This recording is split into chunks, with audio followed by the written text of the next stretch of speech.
Welcome everybody to Crypto Top 5. My name is Fu, and before we get started, you need to know that I am not your financial advisor. Now, let's get to the top 5 reasons Ethereum will fail. Number 5, gas fees. Now guys, I know that this is like beating a dead horse. This is all we hear about as far as Ethereum goes. But you know what? That is for good reason. Gas fees are an incredibly huge problem for Ethereum. Now, what exactly are gas fees? For those of you new to Ethereum, gas fees are basically the fees that you pay to Ethereum miners so that they will get your transactions through. So that means if I were to buy something using Ethereum, I have to pay the miners to get that transaction through, to validate that transaction. Otherwise, I don't have a transaction and I do not get to complete my purchase. So for the last 6 years, it has been incredibly lucrative to be an Ethereum miner. They have made billions of dollars. But that party seems like it's about to end really soon. Now let's take a look at the upcoming EIP 1559 upgrade, which a lot of people were initially saying will do a lot to put a dent in the gas fee issues. But it looks like that is actually not going to be the case. So what is EIP 1559? Well, it's an upgrade to Ethereum that will essentially make Ethereum deflationary. Because instead of giving the majority of gas fees to the miners themselves, a significant portion of those gas fees are going to be burned. That means taken out of circulation altogether. Now that's good for Ethereum holders in the short term because it will actually increase the scarcity of ETH. However, miners are definitely pretty pissed off about this, and I don't blame them. A huge part of their revenue comes from the transaction fees, and now a significant portion of that is going to be burned.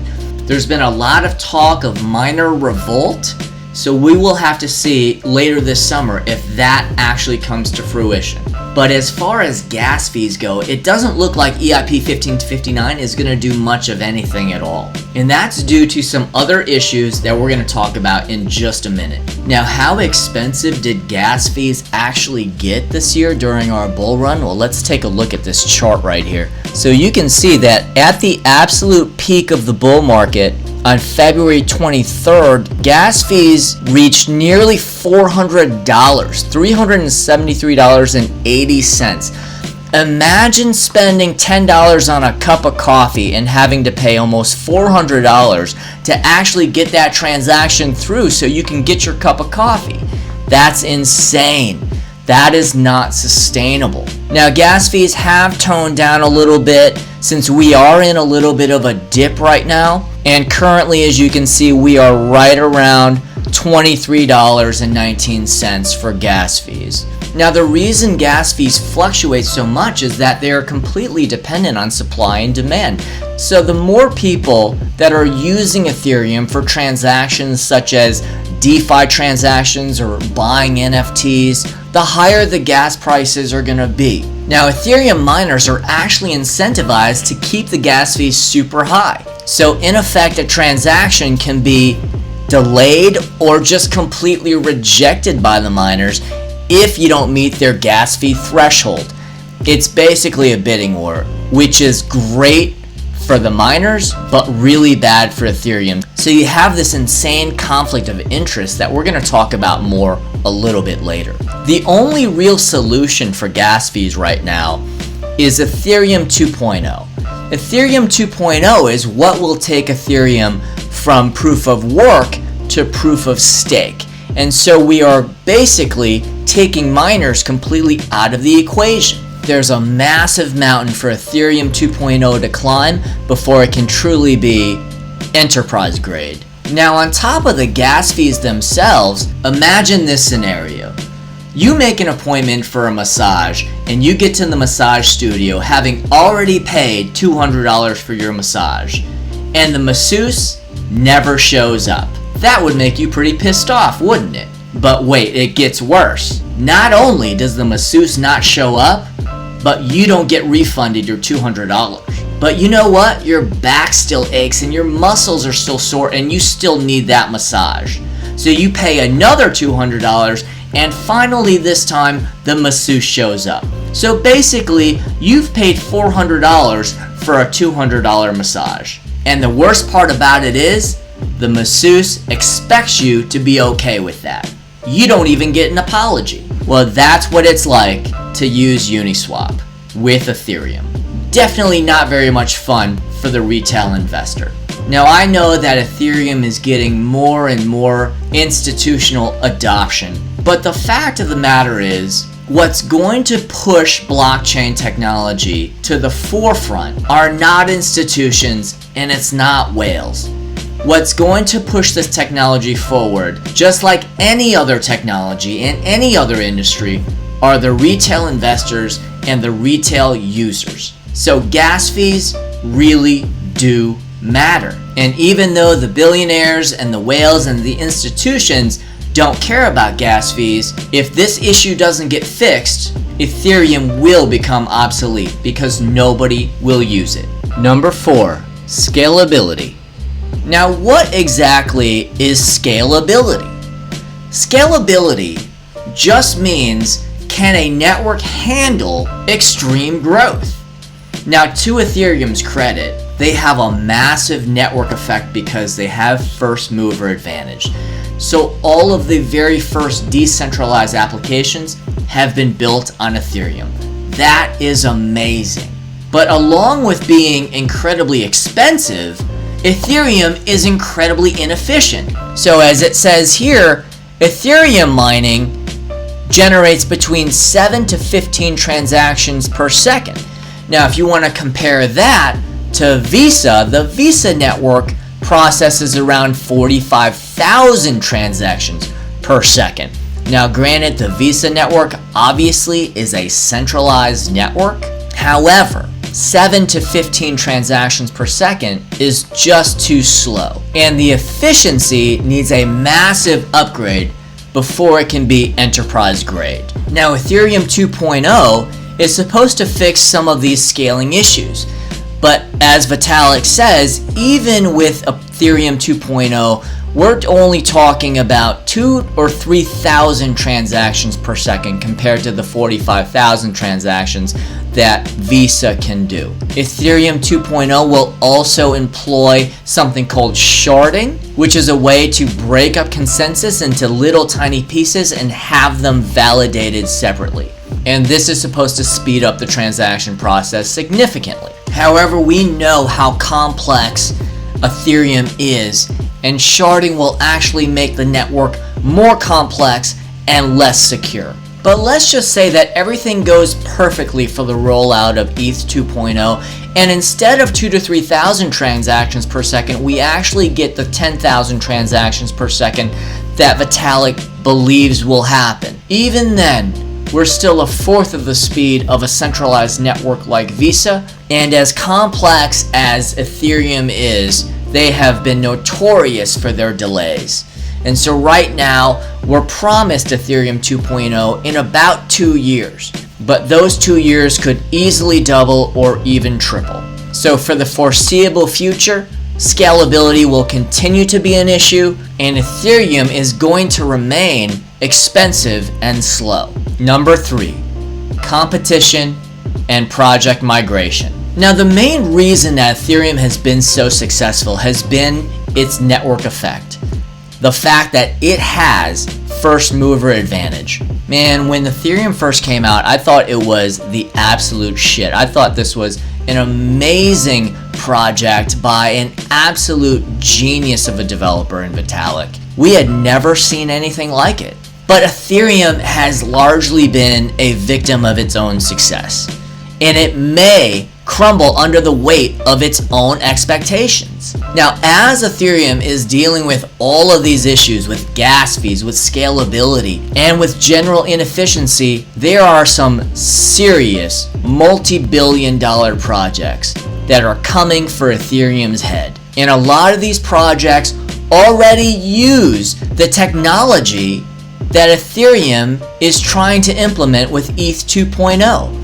And again, as we established before, ETH 2.0 could be 2, 3, 4, 5 years down the line even. But that sharding technology, which is central to ETH 2.0, is now already being used on other smart contract platforms. What we are seeing are projects like Cardano and Polkadot and BSC, Binance Smart Chain, and Solana coming to take ETH's crown. Charles Hoskinson, who is the founder of Cardano, who was one of the co-founders of Ethereum with Vitalik, has been extremely public about the fact that he basically designed Cardano to overtake Ethereum as the dominant smart contract platform. Now, Cardano already has proof of stake. It already has an incredible community that rivals that of Ethereum. Cardano is completely peer-reviewed and has incredible technology and incredible code. Cardano is basically done right from the beginning. Very similar to Polkadot, very similar to Solana, very similar to Harmony One. These are all projects that are using the technologies that Ethereum wants to use, but they've done it right from the beginning. Now, that is not necessarily a knock on Ethereum. Ethereum was the first one through the wall. The first one through the wall always gets bloody. And everybody else really learns from that very first project and takes advantage of the fact that they are able to learn from the mistakes of Ethereum. So this is not really to knock Ethereum at all. Ethereum has been incredible, but as an investor, I'm looking for the winner. That's it.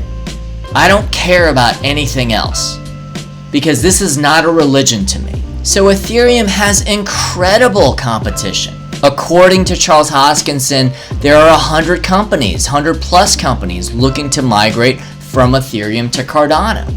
Cardano also has an ERC20 converter, which allows projects that are currently on Ethereum to very easily migrate to Cardano with really just a few clicks. And we've already seen what Binance Smart Chain has done in the wake of all of the gas fee issues that Ethereum had throughout this bull market. Binance Smart Chain skyrocketed when Ethereum started having its gas fee issues. And we already have great projects that are moving from Ethereum to BSC, including IDEX, including Cream Finance, including SushiSwap. Now, BSC is a centralized protocol, so I don't think that Binance is necessarily the future. But projects like Polkadot, projects like Cardano, projects like Solana, these projects are multi-billion dollars and they are for real. Now, the one thing that Ethereum maxis always argue is that it's going to be nearly impossible for these projects to get the kind of network effect that Ethereum has. I'm not so sure about that. Hey, look, MySpace had an amazing network effect.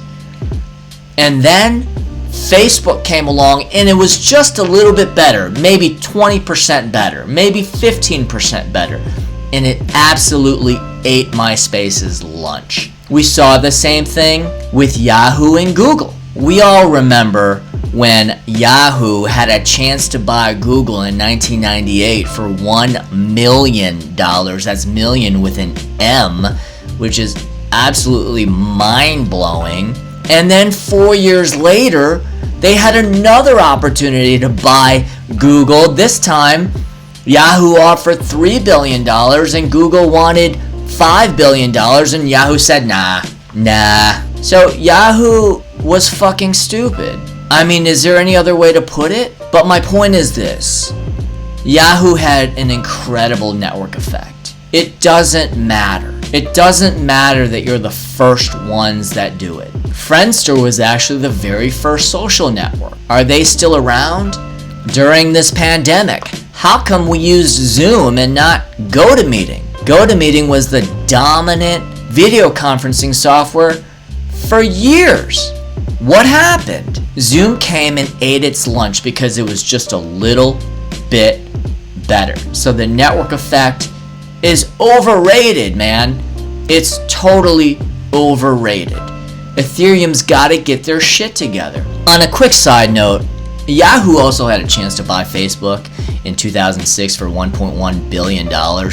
And their CEO, Terry Semel, shortchanged Mark Zuckerberg, made it an $800 million offer instead of $1.1 billion, and Zuck backed out. Oh my God, Yahoo. So we're seeing that Ethereum has massive competition. We're seeing that projects, there's no loyalty to projects. There's no loyalty to developers. They're going to use the platform that serves them the best.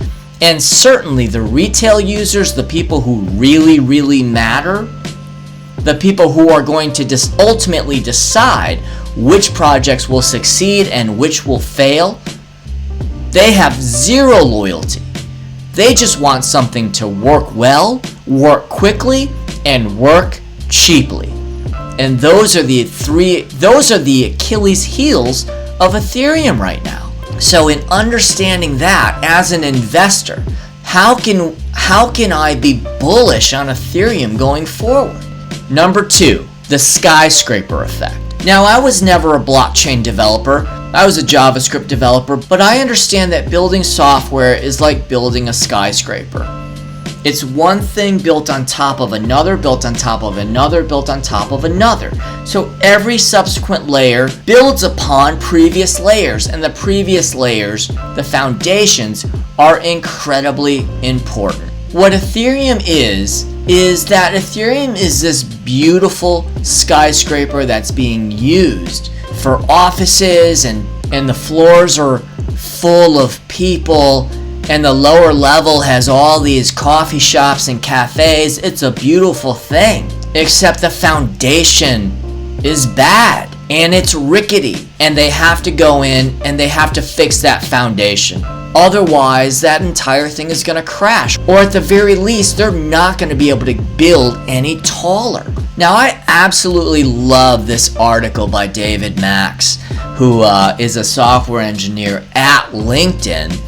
And he talks about the struggles that Microsoft had in moving away from MS-DOS and how long that took.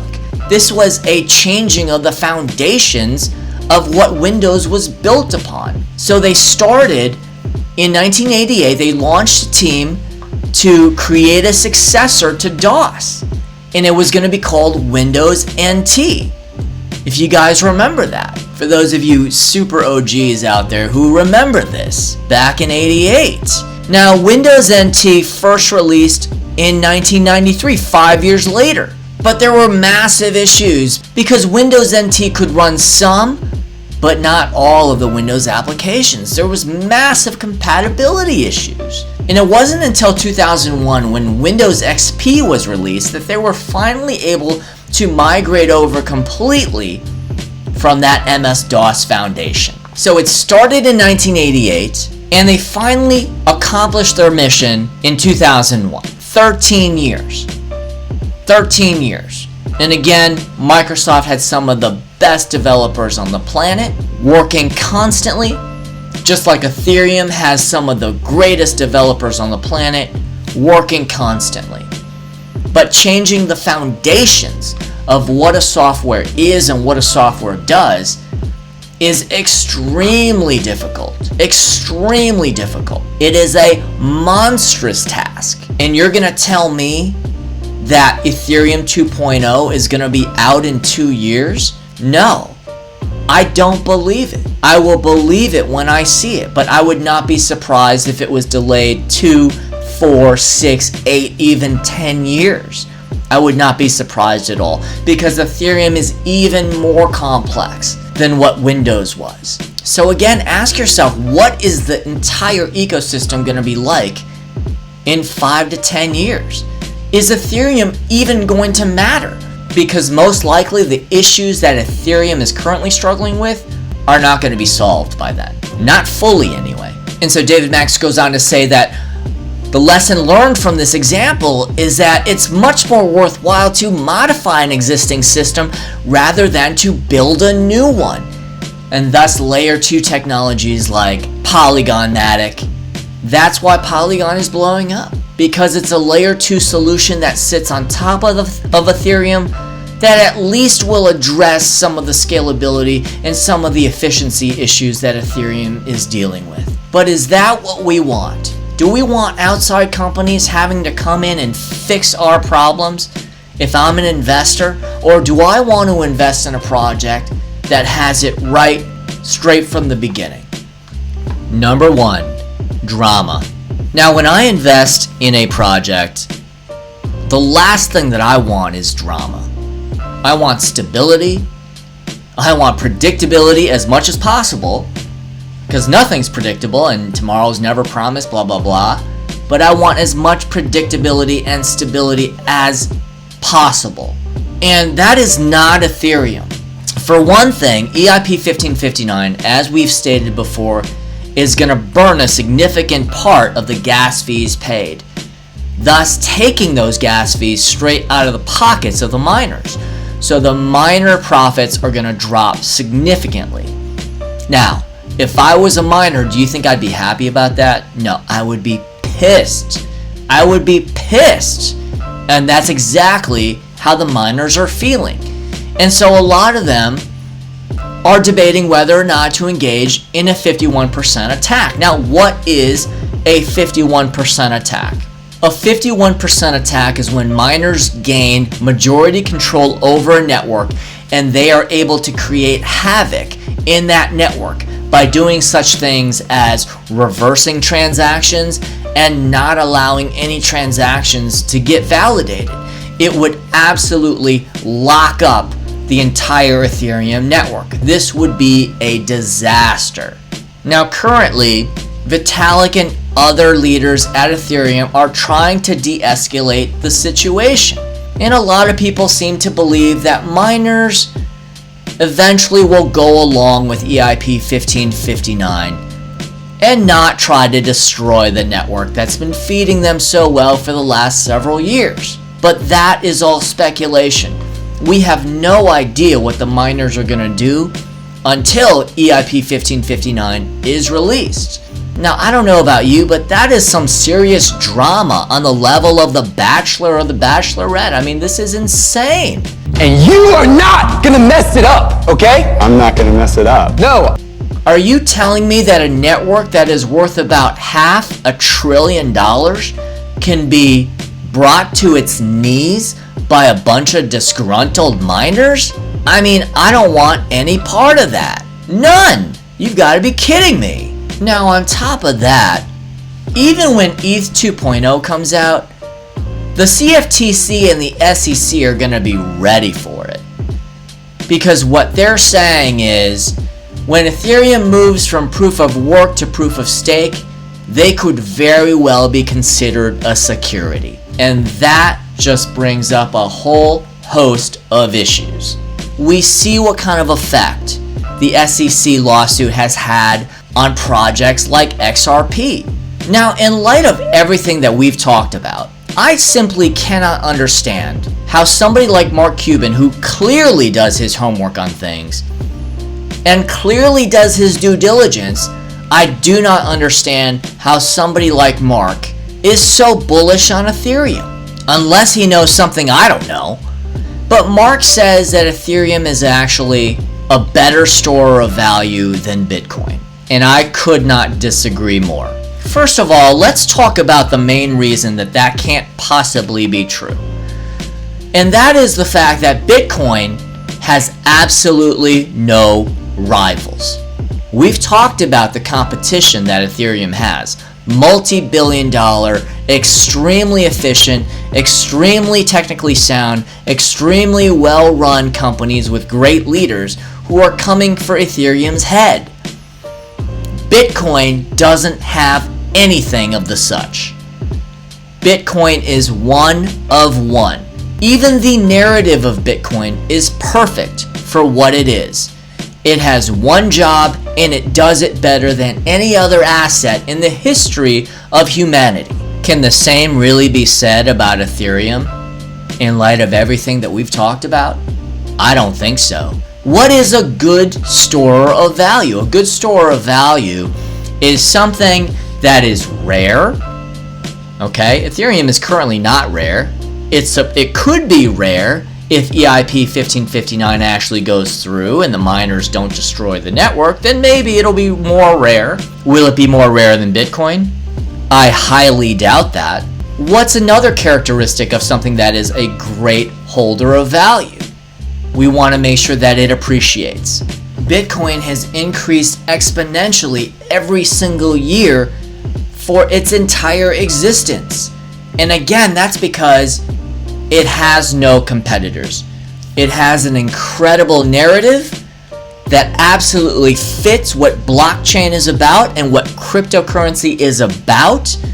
The fact that it was created in the wake of the financial crisis as a hedge against the crookedness of centralized banking and centralized finance.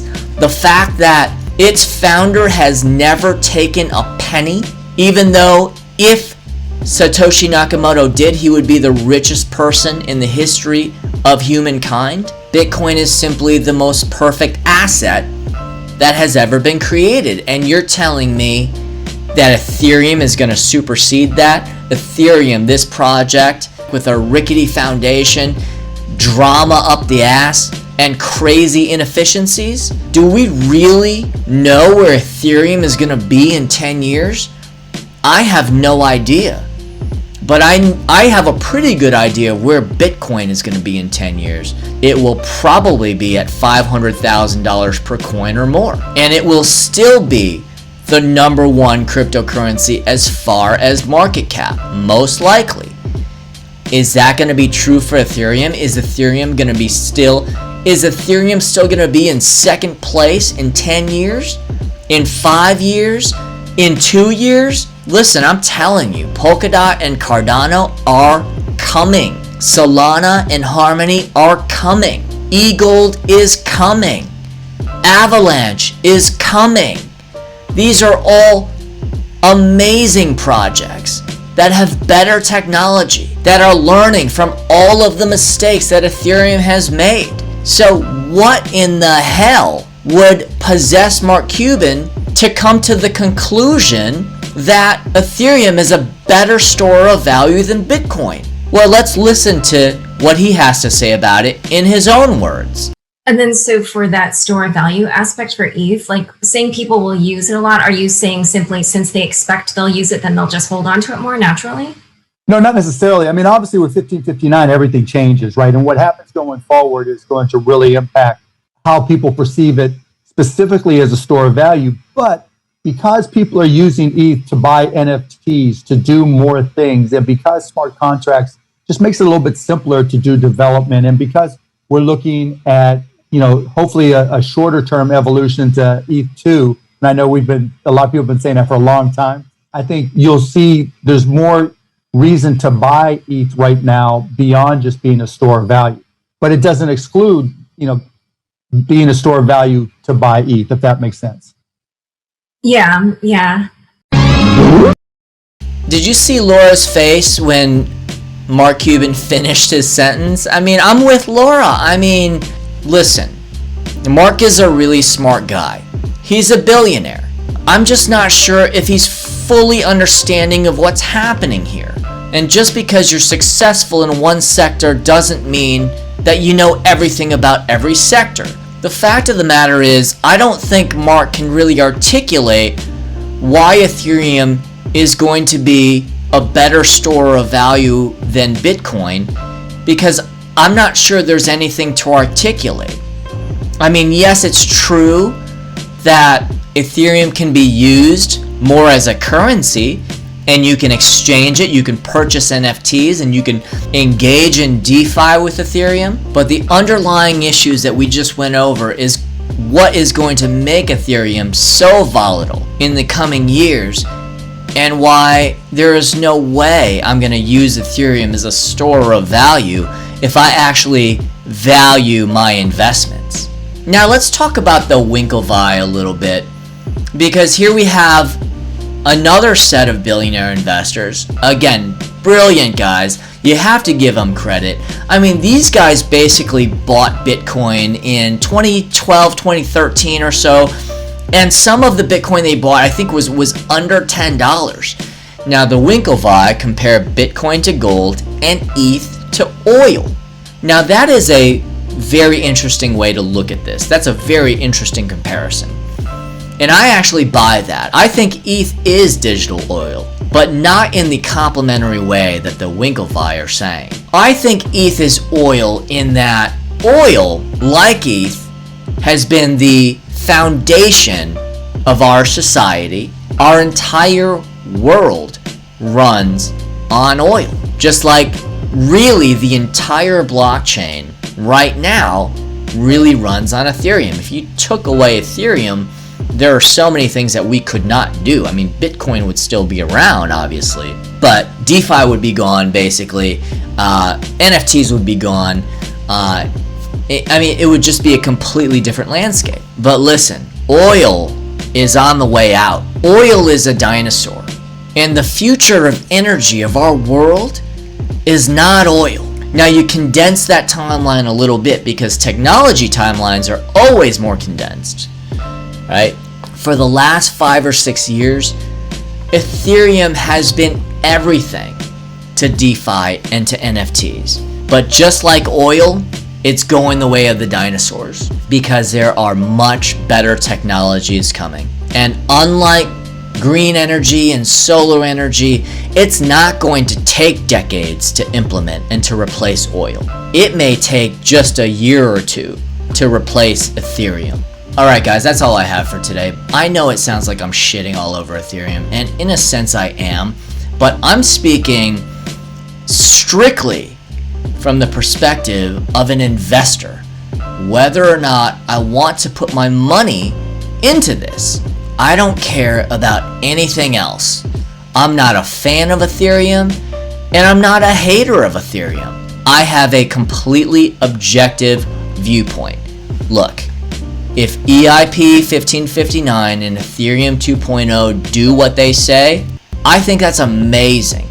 And I'm going to be rooting for Ethereum the whole way. I still hold Ethereum, even though I sold a lot of my ETH and put it into projects like ADA and DOT and Solana and eGold. The point is, we don't know who's going to win this race. All we have to go by are the fundamentals. And the only fundamental that is extremely strong for Ethereum is its network effect. And as we can see from some of the top projects in the past who had a significant network effect and lost it, sometimes a network effect ain't all it's cracked up to be. That's all I got for you guys today. If you found value in this, like, subscribe, hit that notification bell. New videos every week.